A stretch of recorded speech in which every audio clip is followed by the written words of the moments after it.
کسی گاؤں میں ایک کسان رہتا تھا۔ وہ سارا دن اپنے کھیت میں کام کرتا اور مشکل سے اتنا کما پاتا کہ 2 وقت کا کھانا کھا سکے۔ وہ خود بھی بہت سیدھا سادہ سا تھا، مگر اس کی بیوی حد درجہ بے وقوف تھی۔ ان کی شادی کو کچھ زیادہ عرصہ نہیں گزرا تھا۔ ایک دن صبح سویرے جب کسان کھیتوں پر جانے کو تیار ہوا تو اپنی بیوی سے کہنے لگا، آج کھیت میں سارا دن ہل چلانا پڑے گا، جس سے بہت تھکاوٹ ہو جائیں گی اور بھوک بھی بہت لگیں گی۔ اس لیے تم میری واپسی تک اچھا اور لذیذ کھانا بنا کر رکھنا۔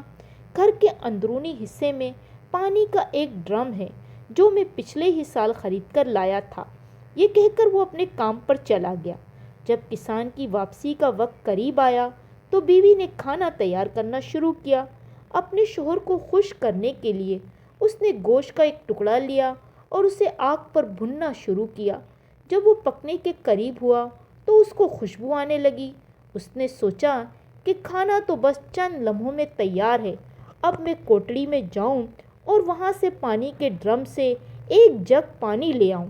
یہ سوچ کر اس نے گوشت کو وہیں چھوڑا اور خود ایک جگ لے کر کمرے میں چلی گئی اور پانی کے ڈرم کی ٹوٹی کھول کر جگ اس کے نیچے اس نے رکھ دیا اور اس کو بھرتا ہوا دیکھنے لگی۔ اچانک اس کو یاد آیا کہ کتا تو باہر کھلا گھوم رہا ہے، کہیں وہ گوشت ہی نہ کھا جائے۔ یہ سوچتے ہی وہ بھاگتی ہوئی وہاں سے نکلی اور باورچی خانے کی طرف لپکی تو اس نے دیکھا کہ اس کا خدشہ بالکل درست ثابت ہوا۔ گوشت کا وہ ٹکڑا واقعی کتے کے منہ میں تھا اور وہ باہر کی طرف بھاگ رہا تھا۔ وہ کتے کو مارنے کے لیے اس کے پیچھے بھاگی تو وہ بھی جنگل کی طرف دوڑنے لگا۔ کسان کی بیوی بھی اس کے پیچھے پیچھے دوڑی، مگر کتے کی رفتار اس سے کہیں گنا زیادہ تیز تھی۔ وہ گوشت کا ٹکڑا لے کر جنگل میں کہیں غائب ہو گیا۔ تھک ہار کر وہ مایوس اور نا امید افسردہ سی گھر واپس لوٹی۔ اس قدر بھاگ دوڑ سے وہ بری طرح سے تھک چکی تھی، اس لیے کچھ دیر چارپائی پر بیٹھ کر اس نے اپنا سانس بحال کیا۔ اسی دوران پانی کے ڈرم کی ٹوٹی کھلی رہی اور جگ بھرتا رہا۔ جب تک جگ پوری طرح بھر گیا تو پانی اس کے کناروں سے اس وقت تک باہر گرتا رہا جب تک کہ ڈرم پوری طرح سے خالی نہیں ہو گیا۔ کچھ دیر دم لینے کے بعد جب کسان کی بیوی کو پانی کے ڈرم کا خیال آیا تو وہ ایک دم تیزی سے اٹھی اور کوٹڑی کی طرف دوڑی، مگر اس وقت تک ڈرم پوری طرح سے خالی ہو چکا تھا۔ یہ سب دیکھ کر وہ گھبرا گئی کہ اب کیا کرے۔ جب یہ سب کچھ شوہر کو پتہ چلے گا تو وہ بہت ناراض ہوگا۔ پریشانی کے عالم میں وہ وہاں کھڑی یہ سب دیکھ رہی تھی کہ اب کیا کیا جائے۔ اچانک اس کی نظر آٹے کی بوری پر پڑی جو کسان چند دن پہلے ہی چکی سے خرید کر لایا تھا۔ یہ بوری دیکھتے ہی اس کے ذہن میں ایک ترکیب آئی کہ اگر یہ آٹا فرش پر بکھیر دیا جائے تو یہ سارا پانی جذب کر لے گا اور فرش بھی اچھی طرح سے صاف ہو جائے گا۔ اس قدر شاندار ترکیب سوچنے پر اس نے دل ہی دل میں اپنے آپ کو شاباش دی اور بوری کھول کر آٹا فرش پر بکھیرنے لگی۔ اسی دوران بے دھیانی میں اس کا پاؤں پانی کے بھرے اس جگ سے بھی ٹکرا گیا، جس سے جگ کا پانی بھی الٹ گیا تو اس کے اندر کا سارا پانی بھی بہہ گیا۔ وہ مزید پریشان ہو گئی تو اس نے باقی سارا آٹا بھی فرش پر بکھیر دیا۔ اتنے میں شام ہو گئی۔ کسان گھر لوٹا تو اسے شدید بھوک لگ رہی تھی۔ اس نے آتے ہی پوچھا، کھانا تیار ہے؟ بیوی منہ بسور کر بتانے لگی، میں نے کھانا آگ پر مزیدار بنایا تھا، مگر کتا لے کر بھاگ گیا۔ جب میں اس کو مارنے بھاگی تو سارا پانی بہہ گیا، تو میں نے آٹے کی مدد سے سارا فرش اچھی طرح سے صاف کر دیا۔ اب وہ کمرہ بہت صاف ستھرا نظر آ رہا ہے، تمہیں پریشان ہونے کی کوئی ضرورت نہیں۔ اس کی بات سن کر کسان نے اپنا سر پیٹ لیا اور پریشان ہو کر کہنے لگا، او بے وقوف عورت، تم نے یہ سب کیا کر دیا؟ تم نے گوشت کو چولہے پر کیوں چھوڑ دیا تھا اور پھر پانی کے ڈرم کی ٹوٹی کو بھی کھلا چھوڑ دیا؟ چلو وہ تو ہوا سو ہوا، لیکن تم نے سارے آٹے کا بھی ستیہ ناش کر دیا۔ اس کی بات سن کر بیوی بھی تیز لہجے میں بولی، اب میں کیا کروں؟ یہ سب کچھ تمہیں پہلے بتانا چاہیے تھا کہ کیا غلط ہے اور کیا صحیح۔ کسان بیچارہ جانتا تھا کہ اس کی بیوی کم عقل ہے، لہٰذا اس کے ساتھ جھگڑا کرنا مناسب نہیں۔ یہ سوچ کر وہ چپ ہو گیا۔ اس دن کسان نے آلو ابال کر کھائے اور اپنا پیٹ بھرا۔ کچھ دن اسی طرح گزر گئے۔ اب کسان باہر جانے سے پہلے بیوی کو ہدایت کر کے جاتا۔ ایک دن کسان نے اپنے کھیت کے ایک طرف اگا ہوا پرانا درخت کاٹا تو جڑ میں سے اسے کچھ سونے کے پرانے سکے ملے۔ وہ بہت خوش ہوا کہ اب ضرورت کے وقت ان کا استعمال کرے گا۔ اس نے سوچا کہ سونے کے ان سکوں کو کسی جگہ چھپا کر رکھ دوں، مگر اس کو اپنی بیوی کی طرف سے خطرہ تھا کہ کہیں وہ کسی پر یہ راز نہ کھول دے۔ یہ سوچ کر اس نے بیوی سے کہا، دیکھو یہ میرے پاس پیلے پرانے بٹن ہیں، میں اس کو ایک ڈبے میں رکھ رہا ہوں، تم نہ تو اس کے قریب جانا اور نہ ہی اسے ہاتھ لگانا۔ بیوی نے کہا، ٹھیک ہے، میں ویسا ہی کروں گی۔ کسان بیچارہ مطمئن ہو گیا اور اپنے کھیتوں پر گیا۔ اسی دن گلی میں بیل گاڑی پر مٹی سے بنے خوبصورت نقش و نگار والے برتن لاد کر ایک شخص فروخت کر رہا تھا، ساتھ اس کی بیگم بھی تھی۔ ان کی آواز سن کر کسان کی بیوی گلی میں جھانکنے لگی تو دیکھا کہ خوبصورت برتن کوئی بیچنے کے لیے گلی میں آیا ہے، مگر اس کے پاس پیسے نہ تھے۔ پھر اس نے کچھ سوچ کر کہا، کیا تم ان برتنوں کے بدلے پیلے پرانے بٹن لو گے؟ وہ شخص اور اس کی بیوی اس کی یہ بات سن کر حیران رہ گئے اور پوچھنے لگے، کیسے پیلے پرانے بٹن؟ اس پر کسان کی بیوی نے کہا کہ میرے شوہر نے مجھے اس ڈبے کو ہاتھ لگانے سے منع کیا ہے، اس لیے تم خود ہی وہاں سے نکال کر دیکھ لو۔ وہ فوراً دیکھنے کے لیے گھر کے اندر آ گئے۔ ڈبے میں جب انہوں نے سونے کے سکے دیکھے تو ان کی تو بانچیں ہی کھل گئی۔ انہیں وہ سکے جیب میں انہوں نے فوراً ڈالے اور اس کے بدلے کسان کی بیوی کو سارے مٹی کے برتن دے کر وہاں سے فوراً 9 2 11 ہو گئے۔ کسان کی بیوی سارے برتن حاصل کر کے بہت خوش ہوئی۔ وہ سمجھ رہی تھی کہ وہ شخص اور اس کی بیوی احمق تھے۔ تھوڑی دیر بعد جب کسان دوپہر کا کھانا کھانے گھر آیا تو اتنے سارے برتن دیکھ کر چونک گیا اور پوچھا، ارے اتنے سارے برتن کہاں سے آئے؟ بیوی نے مسکراتے ہوئے کہا، دیکھو اتنے خوبصورت برتن ان فضول پرانے بٹن کے بدلے خریدے ہیں۔ کسان پریشان ہو کر چلا اٹھا، میں نے تمہیں منع کیا تھا کہ ان کو ہاتھ مت لگانا۔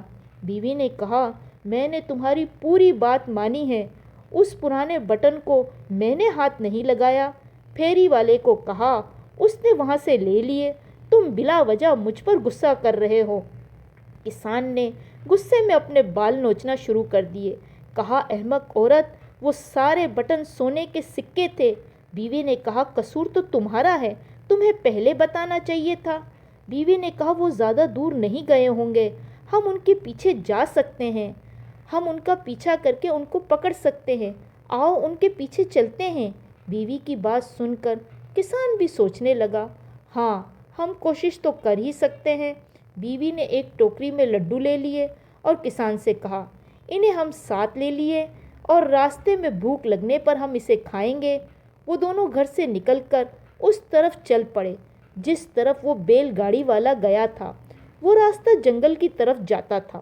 کسان تیز تیز قدم سے اس راستے کی طرف چلنے لگا، مگر اس کی بیوی کی رفتار دھیمی تھی۔ کسان اسے تیز چلنے کا اشارہ کرتا، مگر بیوی نے سوچا کوئی مسئلہ نہیں، اس لیے کہ جب گھر جانے کے لیے واپس مڑیں گے تو مجھے اپنے شوہر کی نسبت کم فاصلہ طے کرنا پڑے گا۔ راستے میں ایک چھوٹی سی پہاڑی آئی۔ جب وہ اس پر چلنے لگے تو اس کے ہاتھ میں پکڑی ٹوکری میں سے ایک لڈو گر گیا۔ کسان کی بیوی بھاگی کہ وہ لڈو تلاش کر لوں، مگر لڈو نہ ملا۔ مگر اس کے ذہن میں ایک اچھی سی ترکیب آئی۔ وہ بھاگ کر دوبارہ پہاڑی پر چڑھی اور اس جگہ پہنچی جہاں سے وہ لڈو گرا تھا۔ اس نے دوسرا لڈو بھی وہاں سے نیچے پھینک دیا اور کہنے لگی، اب یہ لڈو بھی وہاں جائے گا جہاں پہلا والا گیا تھا، اس طرح مجھے پہلا لڈو بھی مل جائے گا۔ لڈو پھینک کر وہ اس کے پیچھے پھر دوڑی، مگر وہ کہیں بھی نہ ملا۔ اب وہ دونوں لڈو سے محروم ہو گئی۔ مایوس ہو کر آگے چل پڑی۔ کسان بیچارہ تھک ہار کر ایک طرف بیٹھ کر اس کا انتظار کر رہا تھا۔ اسے دیکھتے ہی بولا، جلدی سے وہ لڈو مجھے دو، مجھے بھوک لگ رہی ہے۔ بیوی بولی، لڈو تو گر گئے۔ کسان چیخ اٹھا، تم اس قدر احمقانہ حرکتیں کیوں کرتی ہو؟ کسان نے پھر کچھ سوچ کر کہا، گھر سے نکلتے وقت گھر کا بیرونی دروازہ بند کیا تھا۔ بیوی بولی، ہائے اللہ، میں نے وہ دروازہ بند نہیں کیا، لیکن غلطی تمہاری ہے، تم نے مجھے کیوں نہیں بتایا؟ کسان پریشان ہو گیا، غصے سے کہا، اس سے پہلے کہ ہم مزید آگے جائیں تم واپس گھر جاؤ اور دروازہ بند کر کے تالا لگا کر آؤ۔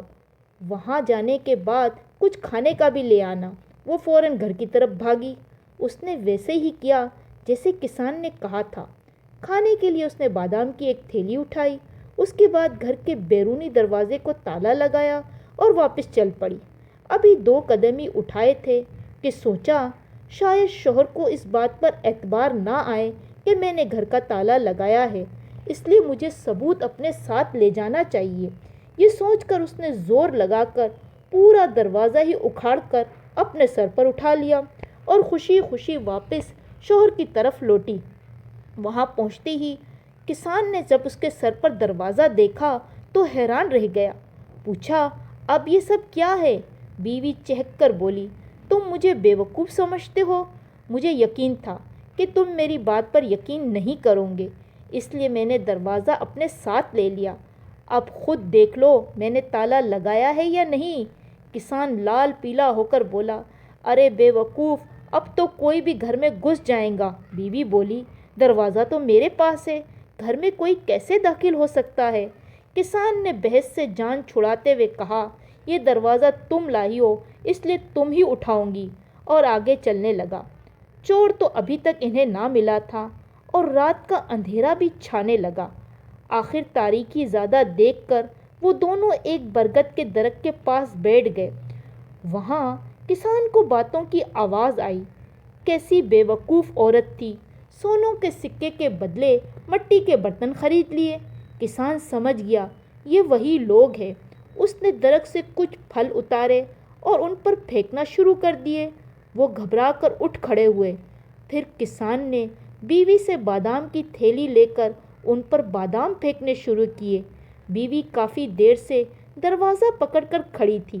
اس کے ہاتھوں سے اچانک وہ دروازہ چھوٹ گیا اور ان کے سر پر جا لگا۔ وہ دونوں میاں بیوی خوف سے کہنے لگے، ہو نہ ہو کوئی بھوت ہے یہاں۔ کہتے ہیں درختوں میں اکثر جنات کا بسیرا ہوتا ہے۔ وہ دونوں خوف کے مارے اپنا سارا سامان اس بیل گاڑی میں چھوڑ کر بھاگے۔ کسان نے بیل گاڑی کی تلاشی لی۔ اسے اپنے پرانے سونے کے سکوں کا ڈبہ مل گیا۔ ڈبہ مل جانے پر کسان بہت خوش ہوا اور اپنی احمق بیوی کے ہمراہ خوشی خوشی اپنے گھر کی طرف روانہ ہوا۔ اگر آپ ہمارے چینل پر نئے ہیں تو پلیز لائک اور سبسکرائب لازمی کیجیے گا تاکہ دلچسپ کہانیاں آپ کو بر وقت ملتی رہیں۔ ملتے ہیں ایک نئی کہانی کے ساتھ۔ اللہ حافظ۔